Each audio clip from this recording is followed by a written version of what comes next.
The night was cold in the lower levels of Nova Haven City. Harsh winds moved through broken metal streets, carrying dust and sadness in the air. People walked fast with their heads down, trying to survive one more day. In the middle of this cold place stood a young alien girl named Lyra. Lyra was small, thin, and tired. Her skin had a soft blue glow. But tonight it looked dim and weak. Her clothes were old and torn. Her hands shook as she held a tiny bag. The only thing she owned now, earlier that morning. Her landlord threw her out of her small room. Lyra had failed to pay rent for 2 months. Her job at the metal workshop ended when the owner replaced her with a machine. She tried everything to earn money, small tasks. Cleaning floors, carrying boxes, but she earned too little. Not enough for food, not enough for rent. Not enough for life when she begged for one more day. The landlord kicked her bag into the street and slammed the door. Now she walked with empty pockets and an empty stomach. Her steps felt heavy, and her vision blurred from hunger. She stopped in front of a small food stall. Warm steam rose from the pot, carrying the smell of soup. Lyra's stomach twisted painfully. The stall owner, an older alien man with angry eyes, noticed her. "What do you want?" he demanded. Lyra lowered her head. "Sir, I am hungry. Can I please have one small bowl? I have no money, but I can give this," she whispered, holding out a tiny broken trinket. It was her mother's last gift, a small metal charm shaped like a star. Cracked in the middle, the old man laughed loudly. This is trash. Go away. I don't give free food to beggars." His voice echoed across the street. People walking by stared at Lyra like she was nothing. Lyra swallowed her shame and tried again. "Please, just one meal. I have not eaten for 2 days." But the man pushed her shoulder. "Leave before I throw water on you," he yelled. Lyra stumbled back. Feeling tears rise in her eyes, she felt her legs weaken. Her heart pounded as she realized she had nowhere else to go. No home, no food, no family, nothing. But at that moment, someone else was watching her. A human man named Aaron. He had come to this district to repair a damaged communication tower. Humans rarely visited this alien area. They said it was dangerous, dirty, and hopeless. Aaron saw the entire scene, the hunger, the fear, the cruel laughter. He saw how Lyra tried to hide her shaking hands and her tears. Something inside him felt wrong. He couldn't just walk away. He stepped forward and placed a credit chip on the counter. "I'll pay for her meal," Aaron said. His voice calm but firm. The stall owner froze. People around stared in shock. A human helping an alien girl? That almost never happened. The old man reluctantly filled a bowl and placed it in front of Lyra. Aaron picked it up and brought it to her. "Eat slowly," he said softly, but Lyra didn't move. She looked scared, confused, and unsure. "Why? Why are you helping me?" she whispered. Aaron shrugged. "Because you need help," he replied simply. Lyra reached for the bowl with trembling fingers. She lifted the first spoonful, but before it reached her mouth, her hand suddenly dropped, her eyes rolled back, and she collapsed forward, fainting from hunger and exhaustion. Aaron caught her just in time. Her body was cold and light in his arms. The crowd gasped. Some whispered that she might not survive the night. Aaron lifted her gently. "Where are you taking her?" Someone asked. "To safety," Aaron replied. He carried Lyra through the dim streets. The neon lights flickered above him. He felt her weak breaths against his chest. Her head rested near his shoulder. She looked like a child who had lost everything. Aaron opened the door to his small temporary room. He placed her carefully on the bed, covered her with a blanket, and set the bowl of soup beside her. As he watched her sleep, he felt something strange, a deep, protective feeling. He had just met her, but he knew she needed someone who would not walk away. Outside, the cold night continued. But inside the room, a small warmth began to grow. A human had chosen to save an alien girl, and neither of them knew it yet, but this one simple act of kindness was about to change both their lives forever. Lyra woke up slowly, her eyes opened like someone lifting a heavy curtain. For a moment, everything was blurry, the ceiling, the soft light, even the warm air around her. Then she felt something she had not felt in many days: safety. She was lying on a soft bed, covered with a warm blanket. Her small hands touched the blanket like it was something rare and precious. The last thing she remembered was standing in front of a food stall. And then darkness. A soft voice spoke. "You're awake," Aaron said from a chair nearby. He had been waiting, watching over her during the night. Lyra quickly sat up, scared. Her heart began to race. "Where am I?" She whispered. "In my room," Aaron answered gently. "You fainted. I brought you here so you could rest." She looked around the small room. There was a simple table, a chair, a small heater, and a bowl of warm soup on the side table. The room was not fancy, but it felt like heaven to her. No shouting, no cold wind, no people pushing her away. Lyra pulled her knees to her chest. She stared at Aaron with wide, worried eyes. "Why did you help me?" she asked. Her voice was so soft that Aaron almost didn't hear it. Aaron leaned back, thinking. He wasn't sure himself. But he remembered the moment he saw her collapse. The way her fragile body fell, the fear in her eyes. And he couldn't walk away, not then, not now. "Because you were alone," Aaron said. "And because no one else cared." Lyra lowered her gaze. She felt tears forming again. Not from sadness this time, but from a feeling she almost forgot existed. Kindness. Aaron pushed the bowl gently toward her. "Eat," he said. Lyra reached for it with shaking hands. The warm smell of soup filled her senses. She took small sips, slow and careful, as if she feared the bowl might disappear. Halfway through eating, she whispered, "I don't have anything to give you." Her voice cracked. "I cannot pay you. I have nothing left. Please don't throw me out." Aaron shook his head. "I didn't help you to take something from you," he said firmly. "I helped you because it was the right thing to do." Lyra looked at him with disbelief. In her world, nobody helped without wanting something in return. Especially not a human. She had learned to be scared of humans. People said humans only cared about themselves, but this human was different. When she finished eating, Lyra finally asked the question she feared the most. "What will you do with me now?" Aaron stood and walked to the small heater, warming his hands. "First, you rest," he said. "Then you tell me your story. Not because I demand it, but because I want to understand how you ended up alone in the cold." Lyra hesitated. But she saw something honest in his eyes, no tricks, no danger, so she took a deep breath and told him everything. She told him about losing her job, about being behind on rent for weeks, about trying to find work but failing every time. She spoke about the landlord throwing her out, her mother who died years ago, her father who left before she was born. She talked about hunger, fear, nights on the street, and how she tried to offer her only item, her mother's trinket, for a bowl of soup. The more she spoke, the heavier Aaron's heart felt. He clenched his fists as she described the cruel landlord, the way people pushed her away, the way she slept under broken pipes to stay warm. When she finished, she lowered her head again. "I am sorry. I talk too much," she whispered.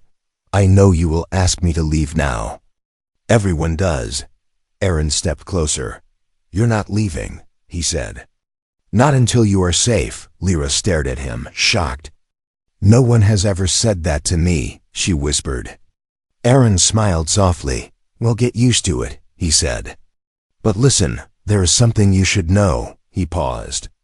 Then he spoke in a serious tone. "When I carried you here, some people were watching." Lyra's heart froze. Her hands tightened around the blanket. "Watching? Who?" Aaron looked out the small window. "The landlord. And two men I didn't recognize. They looked angry. Too angry.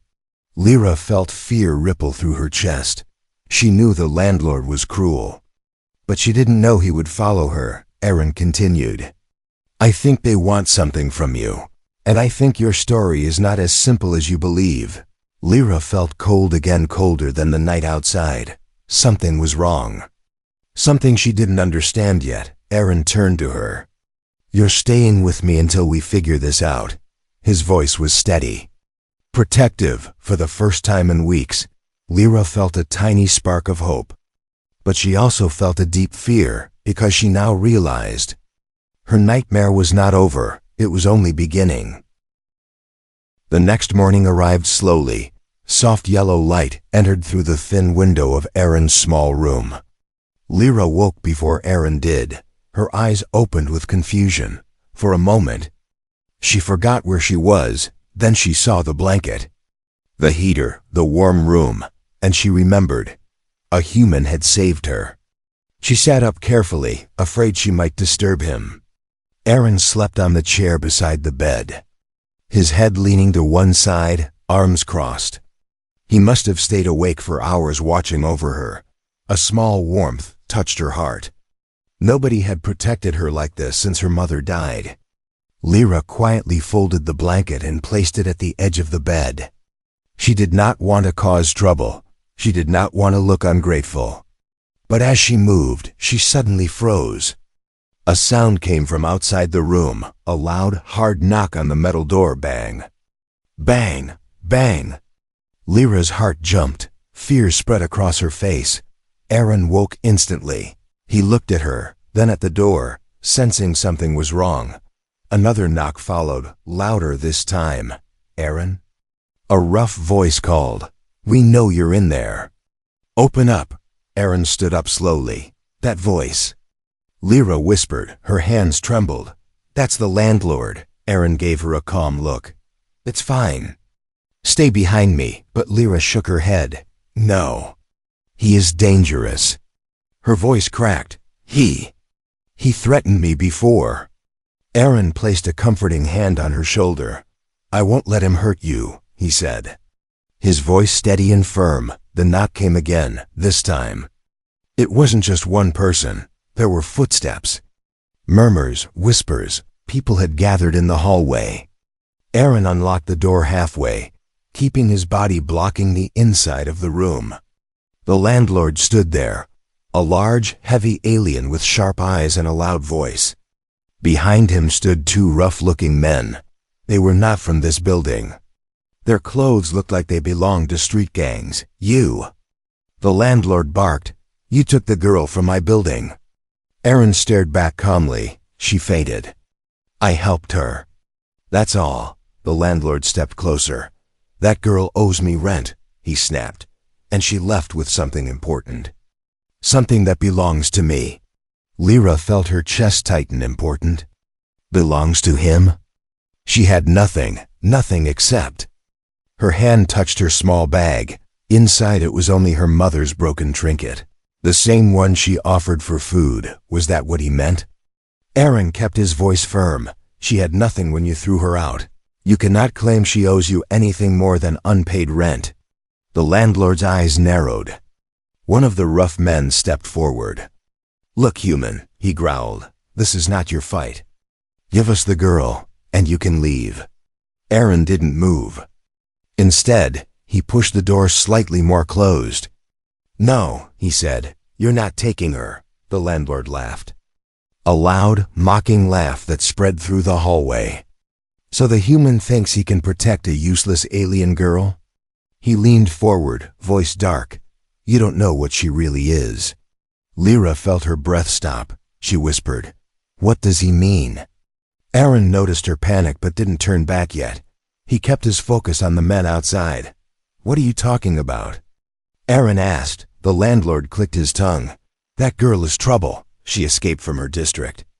She carries something valuable. Something she shouldn't have. Lyra shook her head in confusion. No, I don't have anything.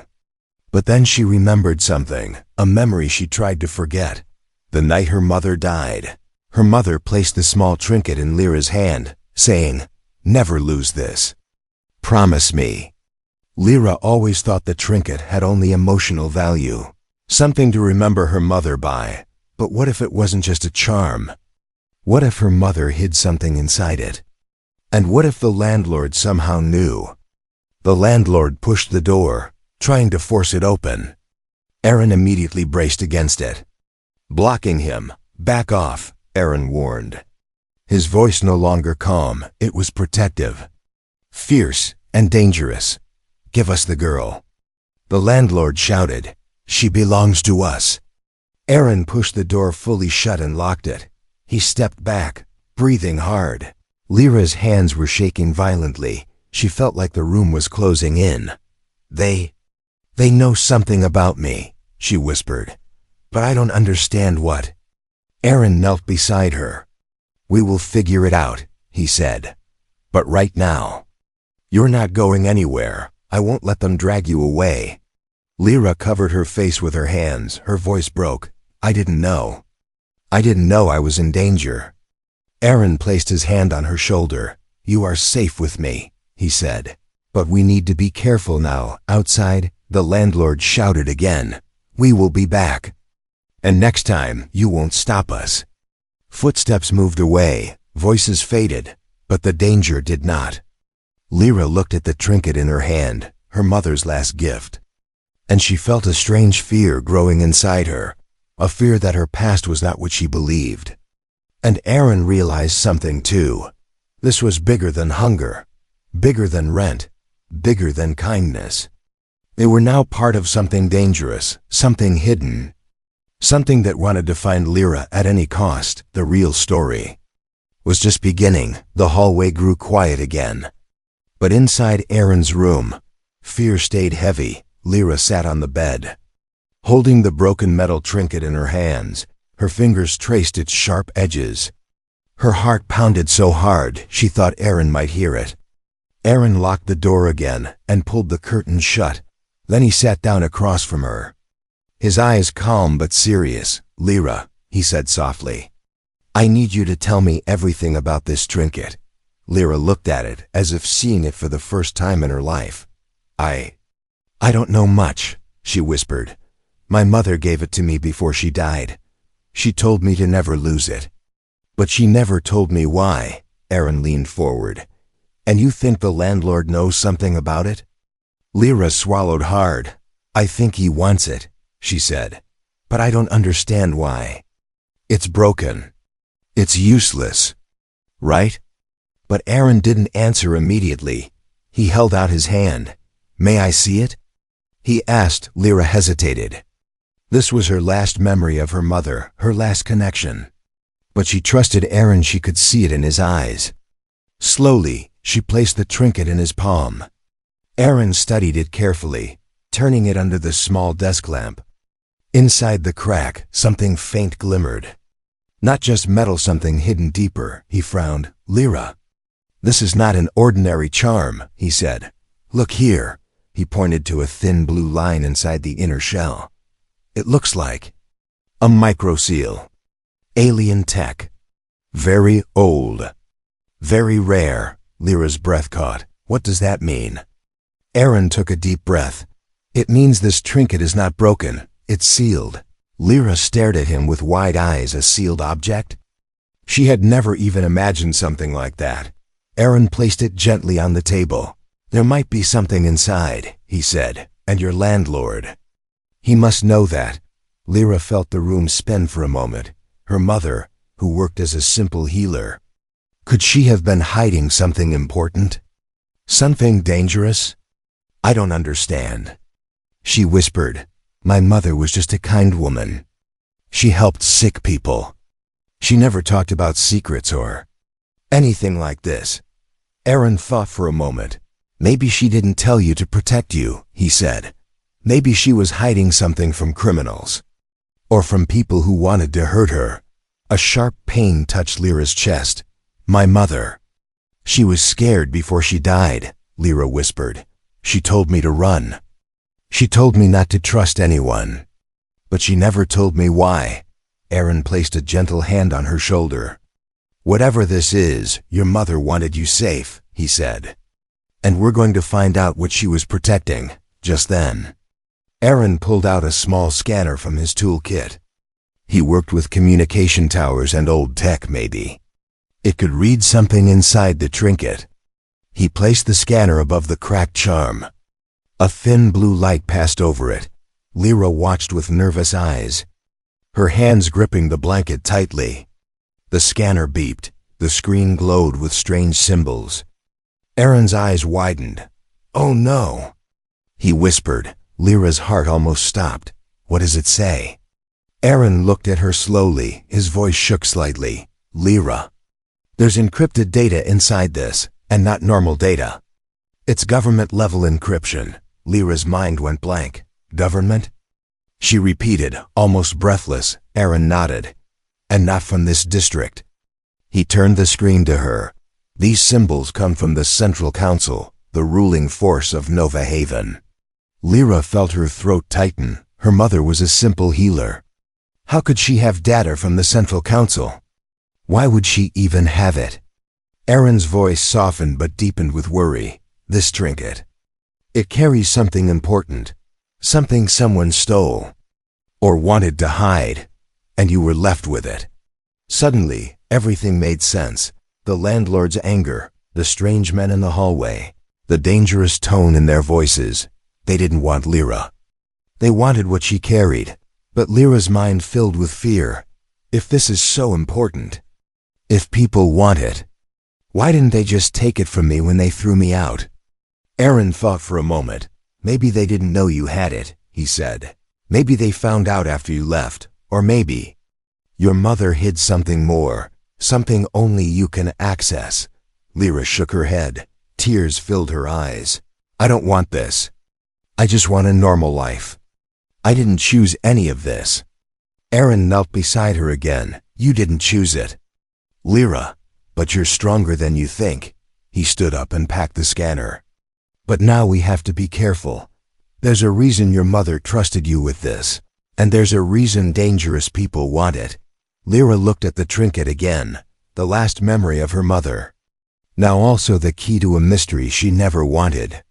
A secret she didn't understand. Aaron picked up his jacket. "We're leaving this room," he said. "It's not safe anymore." Lyra stood slowly, her legs trembling. "Where will we go?" Aaron's voice was steady. "To someone who can help us, to someone who knows how to unlock secrets like this, and someone who will protect you as much as I will." Lyra took a shaky breath. Her fear grew. But so did her hope. She trusted Aaron, and now they were stepping into something bigger, something dangerous, something her mother never wanted her to face alone. The truth behind the trinket was about to be revealed, but only if they survived long enough to find it. Aaron opened the door slowly and looked both ways down the hallway. The landlord and the two men were gone, but the silence didn't feel safe. It felt heavy, like danger was hiding just out of sight. "Stay close to me," Aaron whispered. Lyra nodded, gripping the small trinket tightly in her hand. Her heart pounded so fast she felt dizzy. She didn't want to leave the room. It was the first safe place she had in weeks. But now it had become a trap. Aaron stepped into the hall first. Lyra followed, her steps quiet and shaky. As they walked toward the staircase, every sound felt louder, footsteps from far floors, distant voices from other rooms, a pipe dripping water. Even their own breathing felt too loud. At the bottom of the stairs, Aaron suddenly froze. He held out his arm, stopping Lyra. 3 shadows moved behind the main door of the building. Men were standing outside waiting. "They're here," Aaron whispered. Fear shot through Lyra's chest. "What do we do?" Aaron's eyes scanned the hall quickly. Then he grabbed her hand. "This way," he said. Pulling her toward the back exit, they moved through a dark laundry room, then down a narrow hallway filled with broken pipes. When they reached the rear door, Aaron pushed it open carefully. A cold breeze hit them. The alley behind the building was empty, but Lyra didn't feel safe, not for a moment. "We need to reach the old market district," Aaron said.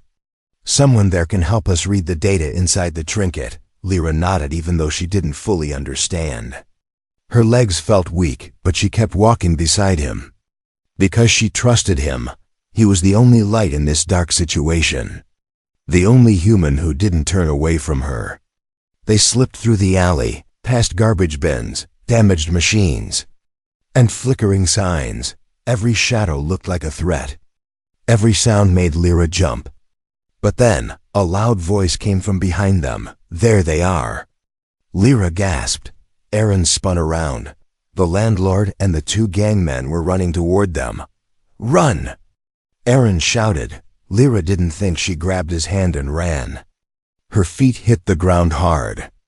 Her breath came fast and sharp. Her chest burned.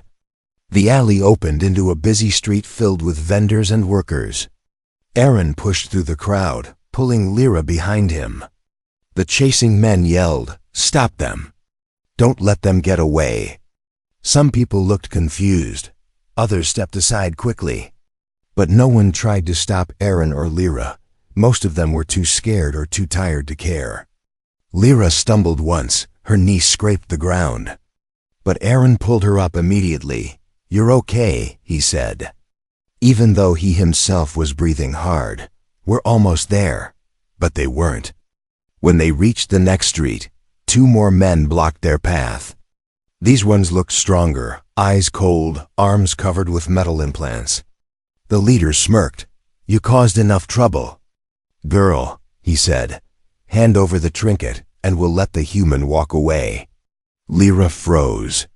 She felt pain in her chest, not fear of the men, but fear of losing Aaron. She whispered, "Aaron, I don't want them to hurt you." Aaron stepped in front of her, his jaw tight. "No one is hurting her," he said, "and I'm not walking away." Then he did something Lyra didn't expect. He pulled a small round metal device from his pocket. A tool he used for repairing signal towers. He clicked a button. A bright flash exploded in the men's faces. "Close your eyes," he yelled. Lyra shut her eyes just in time. The men shouted in pain, covering their faces. Aaron grabbed Lyra's arm and ran again. This time into a narrow tunnel under the street. The tunnel was dark and cold. Water dripped from the ceiling. The floor was uneven, but they kept running until they reached a hidden maintenance door. Aaron unlocked it with a code he remembered from his work. Inside was an old service lift, barely working. "This leads to the market's lower level," Aaron said. "It's our only chance." Lyra stepped in first, her legs shaking so badly she almost fell. Aaron followed and shut the gate. The lift groaned as it began to move. Sparks flickered above them. Lyra placed a hand on her chest, trying to calm her breath. They really want this trinket," she whispered. "But why?" Aaron wiped sweat from his forehead. "We're going to find out," he said, "and when we do, you'll finally know the truth." The lift rattled and jerked, then slowly stopped in a dark underground passage. Aaron pushed the gate open. "This way," he said. "The person we're going to. He knows things about the council. If anyone can help us, it's him." Lyra held the trinket tightly, her fingers trembling. Somewhere deep inside, fear mixed with curiosity. She wanted answers, but she also feared what the answers might reveal. As they stepped into the dim passage, they didn't notice a small red light blinking above them. Someone was watching. Someone who knew exactly where they were going, and the chase was far from over. The underground passage felt colder than the streets above. Moist air clung to the walls. Faint lights flickered like tired fireflies. Every sound echoed, each drip of water, each footstep, each breath. Lyra walked close behind Aaron, her fingers curled tightly around the trinket, her heart beating fast. She wanted to ask many questions, but fear held her voice silent. "Are we close?" she finally whispered. Aaron nodded. "Yes." "The man we're meeting lives in an old tech shelter. He works with encrypted data, old systems, government files." Lyra swallowed. "If he knows how to open the trinket, Won't that make things even more dangerous for him? Aaron paused. Yes, he said honestly. But he already lives in danger. People like him. They deal with the truth. And truth can be deadly. Lyra lowered her eyes. She never wanted truth to hurt anyone, but now their lives depended on it. They reached a metal door covered with old wires and broken circuits. Aaron knocked 3 times in a strange pattern. A moment later, a small screen lit up beside the door. A robotic voice spoke. Name and purpose. Aaron Holt, he answered. I need help, urgent, life-threatening, the screen blinked. Then turned green. The door unlocked with a long metallic groan. The place inside was a messy workshop. Tools lay everywhere. Old computers hummed softly. Broken machines sat on the floor like tired animals. In the middle of the room sat a thin man with silver glasses and pale skin. He looked almost like he lived underground for years. His name was Dr. Soren, a man known by very few people, but feared by many powerful ones. He looked up slowly. Aaron, he said, you only come here when something important is happening. And this time, you brought company. Lyra stepped forward shyly. For a moment Soren's eyes softened. You look frightened, he said gently. Sit, you're safe here. Lyra sat on a metal chair. Aaron stood beside her. Soren turned to Aaron. What trouble did you bring me this time? Aaron exhaled. A sealed alien trinket containing encrypted council data. He placed the object on the table. Soren's eyes widened. He leaned closer. This, he whispered, this is not normal encryption. This is ancient council coding. Very rare. Very dangerous. Lyra hugged herself, her voice shaky. My mother gave it to me before she died. Soren turned to her slowly. Then your mother was not a simple healer, he said. Only someone very important. Or very hunted. Could have carried this. Lyra felt a shock spread through her chest. My mother? Hunted? She whispered the words like they were heavy stones. Soren touched the trinket carefully. His fingers moved respect. Before I open this, he said, you must know something. Once I unlock it, people will sense the activation. They will come, fast. Aaron clenched his fists. They already came, he said. We were chased from the building. They want the girl. Soren sighed slowly. Then we have no time. He connected the trinket to a strange scanner. Lights flashed across the table. Symbols scrolled rapidly on the screen. Lyra watched with wide eyes, her chest tight with fear. Her thoughts filled with her mother's last moments, her whisper, never lose this. The machine beeped loudly, a sharp sound of success, followed by a deep warning tone. Soren stared at the screen. His face grew pale. Oh no. He whispered, This is a list of names. Aaron stepped closer. What kind of names? Soren swallowed. Leaders, he said quietly. High-level council officers who secretly work with criminal groups. This trinket holds proof of their corruption. If this information is released, it could destroy the entire power structure of Nova Haven. Lyra felt her breath freeze. My mother carried this. All alone? Soren nodded. She must have been trying to bring it to someone trustworthy, but she was stopped. And she gave it to you because you were the only one she trusted. Lyra covered her mouth. Tears filled her eyes. I didn't know. I didn't know she was protecting something this big. Aaron bent down beside her. You're not alone now, he said softly. I'm with you. And we're going to finish what she started. But just then, boom. The metal door shook violently. Dust fell from the ceiling. Soren jumped to his feet. They found us. He shouted. Voices echoed outside. Footsteps. Metal weapons charging. Aaron grabbed Lyra's hand. Stay behind me. Soren pulled open a hidden panel. A secret tunnel lit by dim blue emergency lights. Go, he yelled. I'll hold the main door. Lyra froze. But you'll be hurt. Soren smiled sadly. I've lived underground long enough. Let me do something good before I die. Aaron pulled her toward the tunnel, but Lyra turned back one last time, her voice trembling. Thank you. Thank you for helping my mother's truth.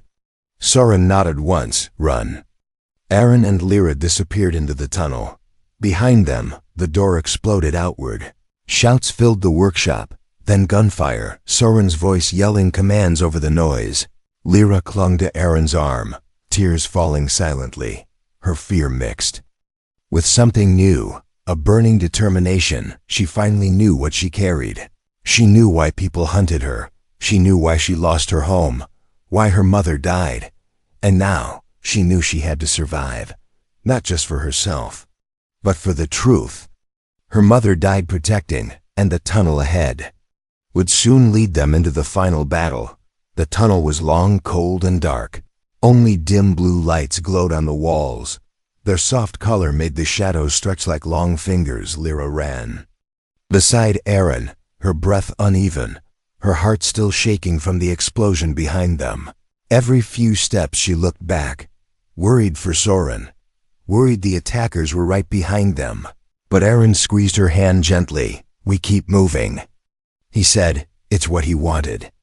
It's the only way to honor his help. Lyra nodded, even though her throat felt tight.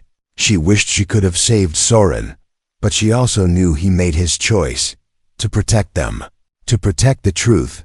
After several minutes of running, the tunnel opened into a wide underground space filled with old machines and broken crates.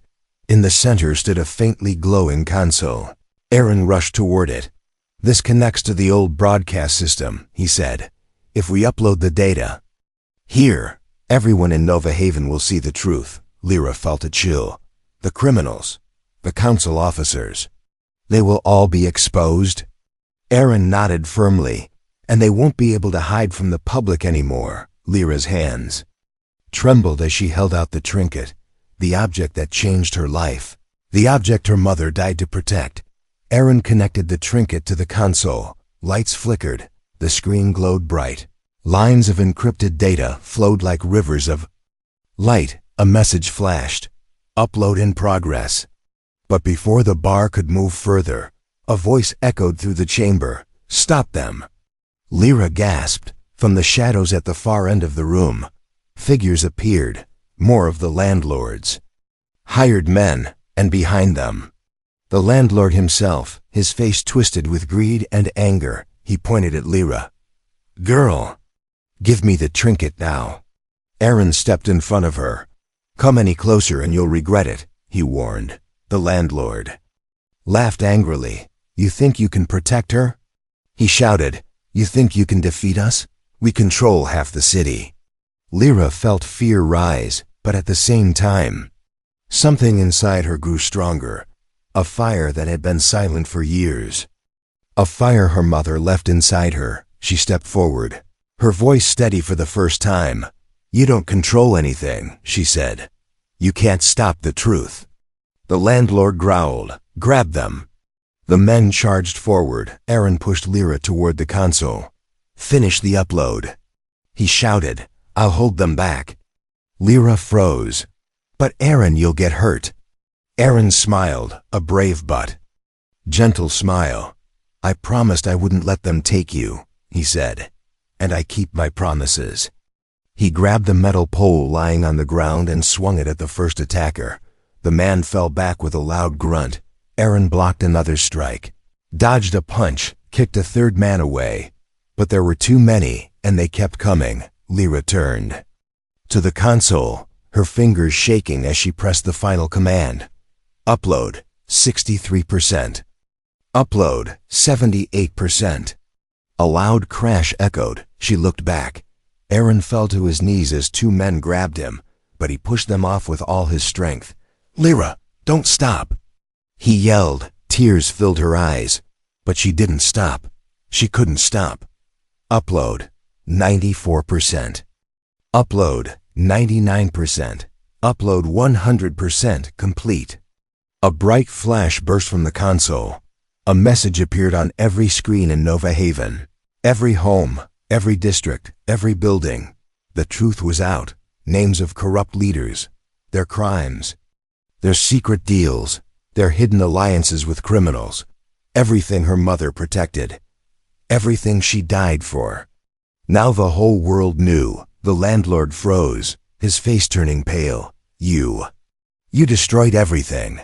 He shouted. Aaron stood up again, even though he was bruised and tired. No, he said. She saved everyone. Sirens echoed suddenly from above, real authorities, honest ones, the kind who still protected the law. They stormed into the underground chamber, seeing the landlord's men, seeing the console, seeing Aaron and Lyra. The landlord tried to run, but officers caught him. His men were dragged away, shouting in fear. They knew their power was gone. Lyra collapsed to her knees, her whole body shaking. She had done it. Her mother's fight was finally complete. Aaron rushed to her and held her close. You're safe now, he whispered. It's over. Lyra cried softly into his chest. She wasn't crying from fear anymore. She was crying from relief, from release, from the feeling of being seen, being cared for, being protected for the first time in years. Days later, the city changed. New leaders were chosen, criminal groups were broken.